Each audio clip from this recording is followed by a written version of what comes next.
Olá, alunos! Espero que vocês estejam bem. Eu sou a professora Daniele Mesquita e hoje nós daremos continuidade ao nosso conteúdo. Na aula passada, nós falamos sobre o realismo, essa escola literária que vem depois do romantismo, e hoje vamos falar ainda sobre o realismo, mas acerca de um escritor muito importante, que é Machado de Assis. Então vamos lá. A vida de Machado de Assis.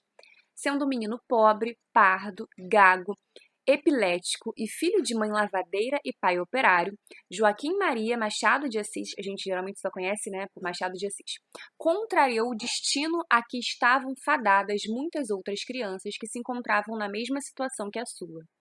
Todas essas adversidades, porém, não impediram que o autor se tornasse o maior prosador da literatura brasileira, além de membro fundador e primeiro presidente da Academia Brasileira de Letras, ABL. Chegou também a ser censor de teatro e mais tarde, quando já estava casado com Carolina, sua grande companheira em vida, entrou para a Secretaria de Estado do Ministério da Agricultura, Comércio e Obras Públicas. A carreira de funcionário público seria, até o fim da vida, seu principal meio de sustento. Como nós percebemos, essa apresentação começa falando sobre como era Machado de Assis. Ele não era alguém que tenha nascido em uma classe privilegiada, pelo contrário. Ele era pobre e, ainda assim, vindo de uma origem humilde, isso não fez com que ele não conseguisse ser reconhecido. Né? Machado de Assis é um escritor muito reconhecido não só no Brasil, mas em vários países. Ele é conhecido por muitos como o maior escritor brasileiro.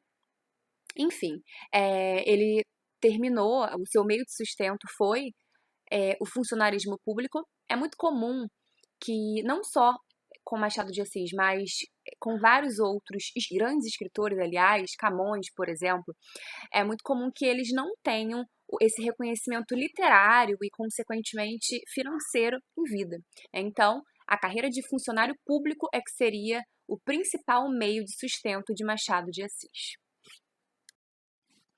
Realismo no Brasil.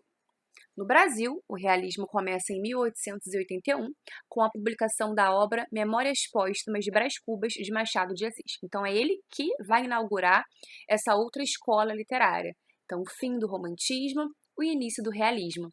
A técnica narrativa e a visão de mundo, características desse autor, inserem a sua obra em um realismo à parte, que será explicado mais adiante.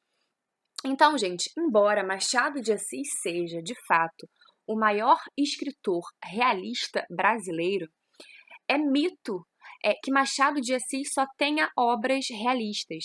Vamos analisar isso agora. Primeira fase.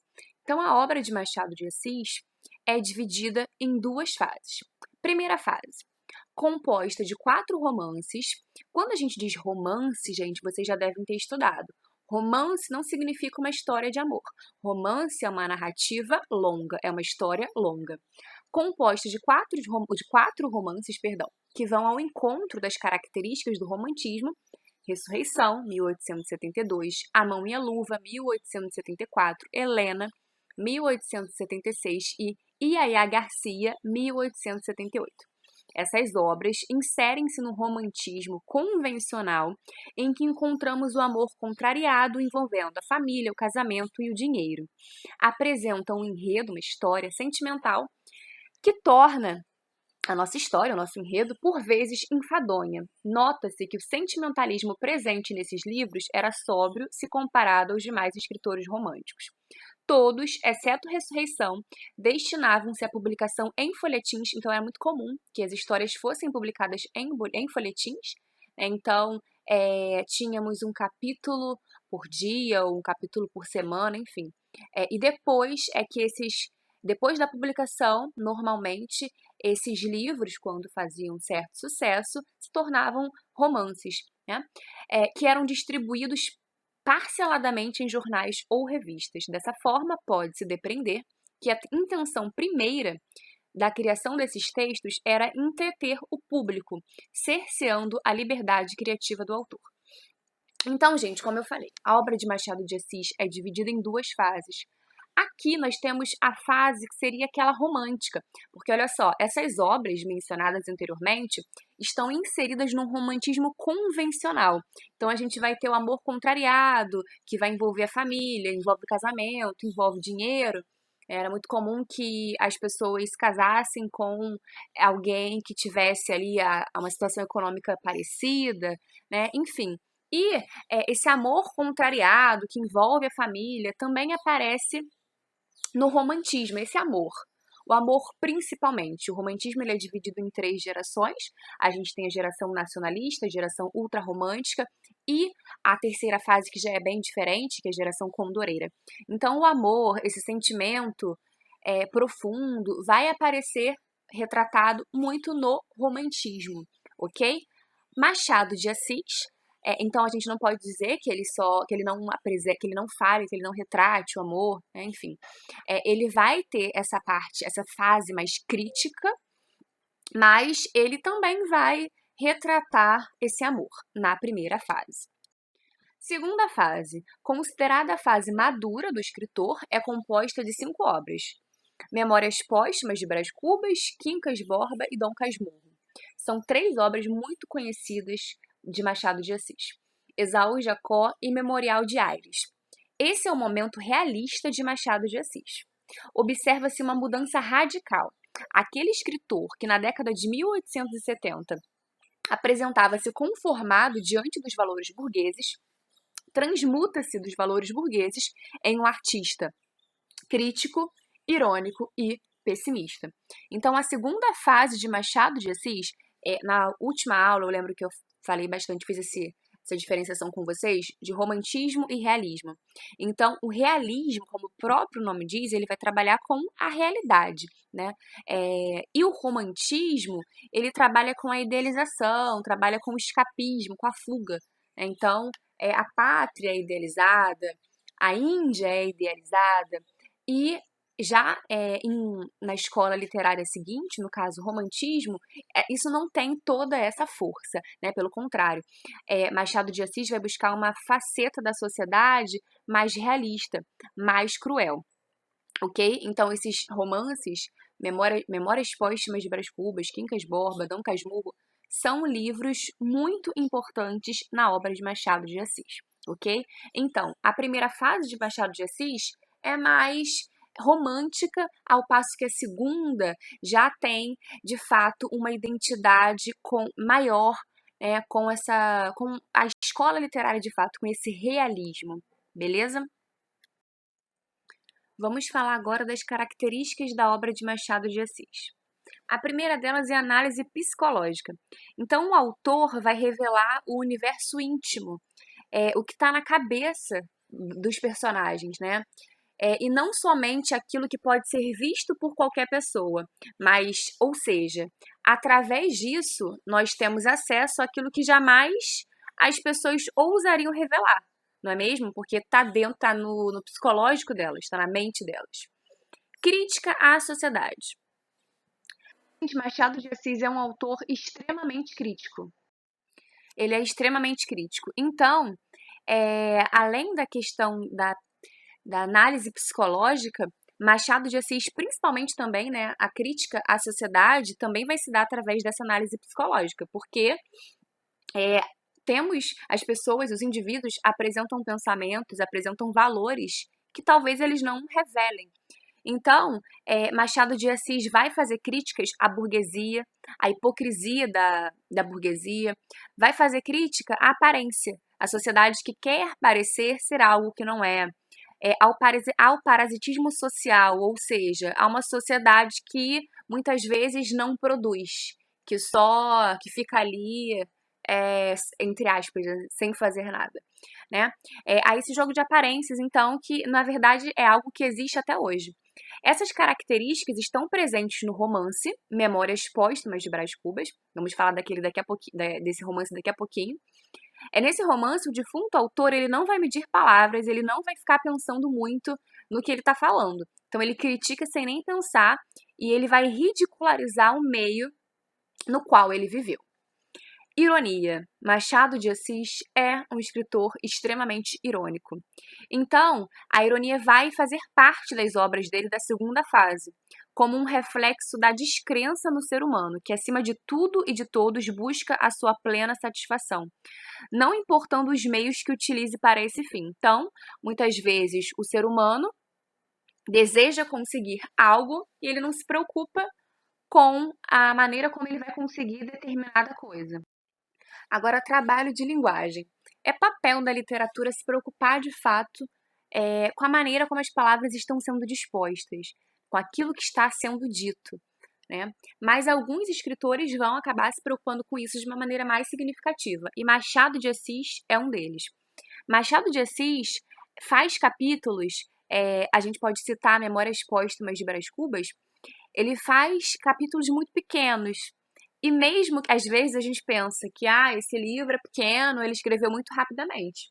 Não, muito pelo contrário. Às vezes ele escreveu capítulos grandes e ele conseguiu fazer um resumo daquilo de maneira que a linguagem dele tenha se tornado muito mais sucinta e, ao mesmo tempo, isso não tenha prejudicado o texto em si.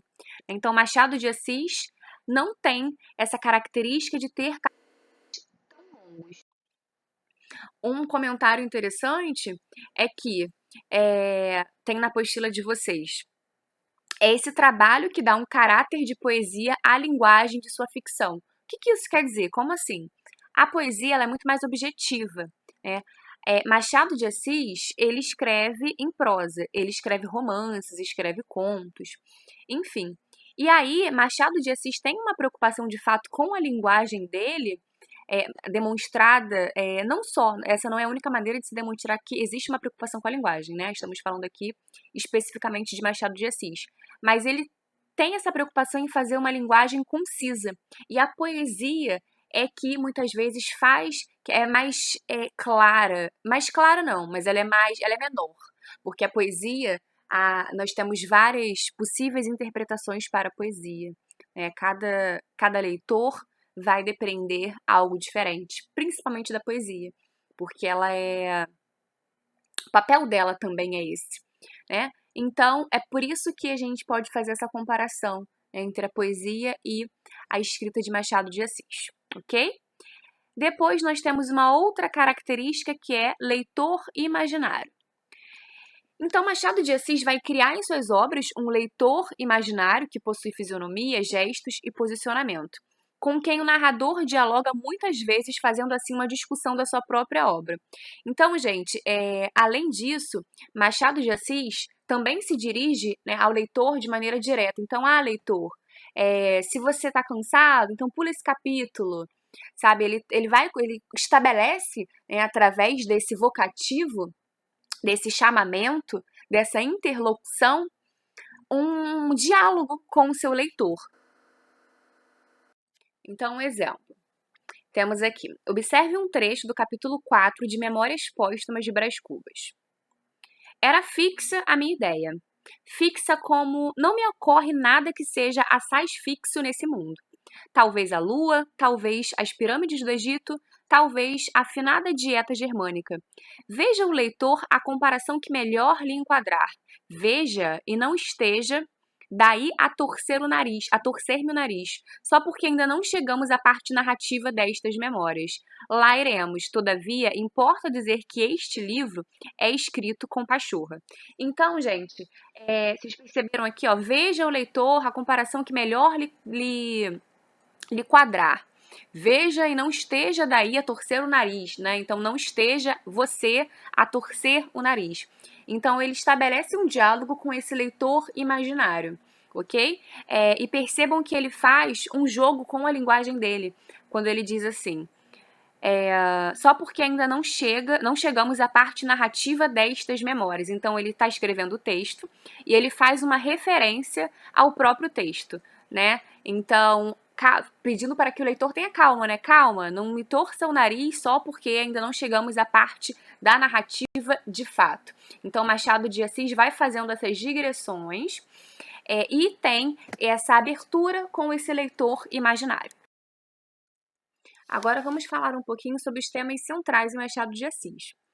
Então, a começar pelo adultério, esse tema vai ser presente nas obras principais de Machado de Assis. São elas, como vocês verão no próximo slide, Dom Casmurro, Quincas Borba e Memórias Póstumas de Brás Cubas. Lembrando que romance é uma narrativa longa, né? E também esse tema vai ser presente no conto A Cartomante, conto bastante conhecido de Machado de Assis, e conto também é uma narrativa, mas é uma narrativa menor, tá? A loucura também vai ser tematizada em Machado de Assis, então ele vai discutir justamente a confusão, essa falta de demarcação que existe entre o que pode ser considerado loucura ou razão, porque não existe um conceito definitivo, né, do que seja uma coisa e outra. E isso vai ser presente na obra O Alienista. Depois temos aí a ambiguidade. Então, quando a gente tem uma ambiguidade, a gente está trabalhando com uma coisa que não é clara, que não está clara o suficiente, ok? Então, olha só, um dos temas mais produtivos em Machado de Assis vai ser justamente a ambiguidade. A sua preferência é em demonstrar a ambiguidade feminina. Então, a mulher é que vai ser vista como algo ambíguo. Esse tema está presente no romance Dom Casmurro, pela personagem Capitu. Então, quem seria Capitu? O que Capitu teria feito de fato? Né? Quincas Borba com Sofia, que confunde Rubião em relação aos seus sentimentos. E também nos contos Missa do Galo, outro conto bem conhecido de Machado de Assis, com a personagem Conceição e em uns braços com a personagem Severina. Então, quando a gente tem algo ambíguo, a gente tem algo que não está claro o suficiente. E aí, reflexões sobre determinada personagem, determinada questão, né? Essas questões ficam rondando essas obras. Depois temos aí a vaidade, o interesse e o egoísmo. Então, a personagem Palha, especificamente, né, de Quincas Borba, é a que melhor revela esses três aspectos: vaidade, interesse e egoísmo. Essas três características, quando levadas ao extremo, são características negativas, né? O egoísmo, mesmo que ele não seja levado ao extremo, né? Egoísmo, ego, significa eu em latim, né? Então, o eu no centro, você se colocar no centro e sempre, né? Sem se preocupar, sem dar o devido peso às outras pessoas e às outras situações, enfim. Então, agora, interesse, você pode ter interesse em apresentar um bom resultado acadêmico. É legal, mas se você tem um interesse que supera qualquer coisa, né, tem que ter atenção. A vaidade também, a vaidade extrema pode ser um problema. O egoísmo, então, já tem uma característica negativa, né? Se levada ao extremo, piora a situação, né? Mas a gente tem que pensar também, né? Nós temos que nos dar o devido valor e a devida atenção. Enfim, então a personagem Palha, de Quincas Borba, é a que melhor revela esses três aspectos. Ela consegue ascender socialmente, então ela melhora a sua situação socioeconômica, né? Explorando a ingenuidade do novo rico Rubião, que é herdeiro do filósofo Quincas. Aí se desvela, se mostra, outro importante tema da obra machadiana, o parasitismo social. Então, dentro de vaidade, interesse e egoísmo, nos é apresentado esse conceito de parasitismo social. Então, aqui, essa personagem, Palha, ela consegue melhorar a sua situação econômica explorando, né, vejam bem, explorando, o verbo que nós temos no gerúndio é esse, a ingenuidade de uma pessoa. Né? Então, ela mostra um egoísmo, ela mostra um interesse, uma vaidade. Essas características ficam muito em evidência nesse comportamento que ela tem. E aí, por que parasitismo social? Porque a gente tem essa ascensão que não está acontecendo pelo trabalho, que não está acontecendo não acontece de uma maneira comum, né, de uma maneira viável, podemos dizer, mas simplesmente porque ela explorou a ingenuidade de alguém que sim tinha uma situação socioeconômica favorável. E temos agora a hipocrisia. Então, Machado discute o jogo de aparências, né? Ou seja, para Machado de Assis, as pessoas vivem por aparência, né? O casamento perfeito, mas aí quando de fato você convive e você percebe que muitas vezes não é tão sincero quanto parece.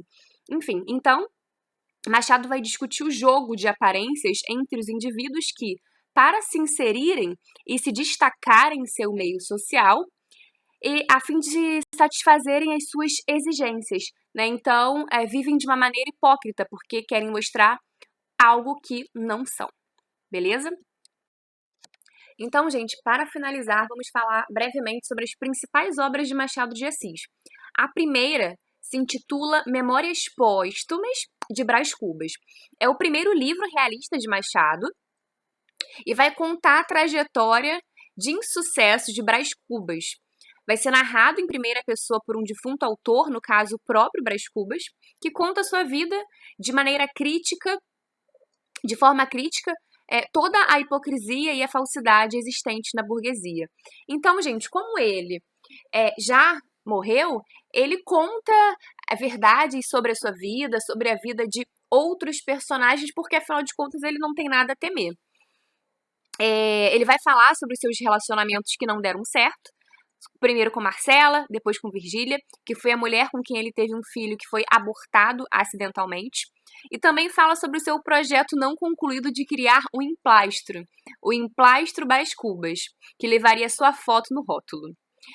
Então a gente pode entender que Machado de Assis está inserido em um realismo à parte na literatura ocidental, prova de seu grande talento e de sua grandiosidade literária.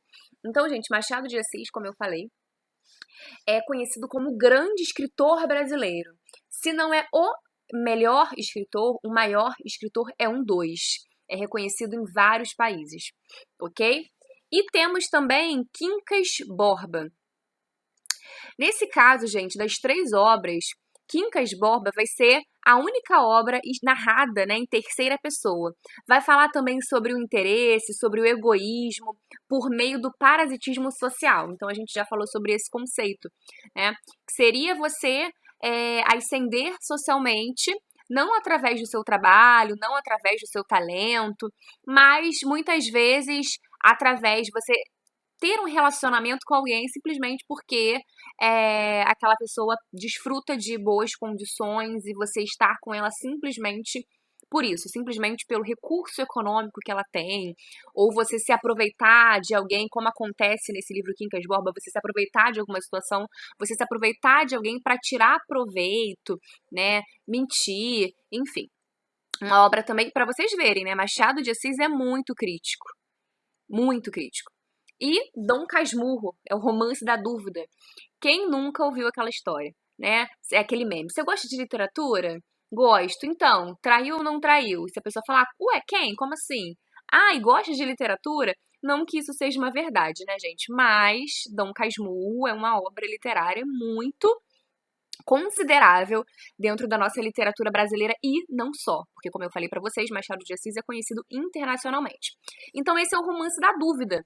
Dúvida de Bento Santiago, que é o narrador protagonista, quanto à fidelidade de sua esposa, a chamada Capitu, e de seu melhor amigo Escobar. Então, Bentinho, como é chamado, recupera toda a sua vida no papel para tentar confirmar a sua desconfiança em relação à Capitu.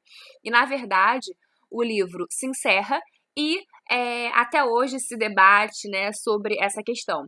Capitu traiu ou não traiu Bentinho, certo? Então, gente, na apostila de vocês tem mais informações, eu falei de uma maneira mais breve. Não deixem de conferir essas informações, tá? Mas eu fiz um resuminho dessas 3 obras, levando em consideração a questão da crítica que Machado de Assis faz, a crítica né, a crítica a esse parasitismo social, a crítica ao adultério, a crítica à sociedade da época, tá bom?